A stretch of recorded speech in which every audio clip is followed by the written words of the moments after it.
ጥበብን ለብሰው ከጥበብ ጋር አብረው ውግንናቸውን ለህዝብ ካደረጉ የጥበብ እንቁና ውዶቻችን መካከል አንዱና ተወዳጁ አርበኛ ታጋይ ሃጫሉ ሁንዴሳ ነው። አኖ ባዴራ ሲናርጉ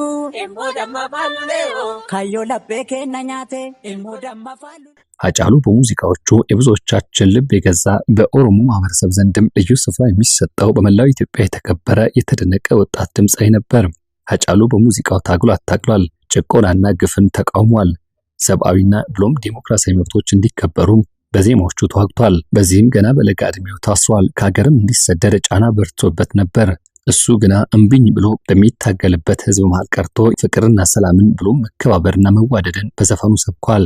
የሃጫሉ ሙዚቃዎች ኦሮምኛን የማይሰማ ሁሉ በሙዚቃ አግባቢነት ብቻ የኢትዮጵያ ህዝብ ይወድለታል።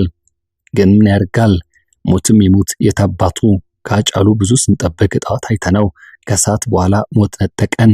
አምቦ ተወልዶ ያደገው ሃጫሉ ባለትዳርና የሶስት ልጆች አባት ሲሆን ለማንም ያራራው ሞት በሃጫሉ ላይም ጨክኖበታል።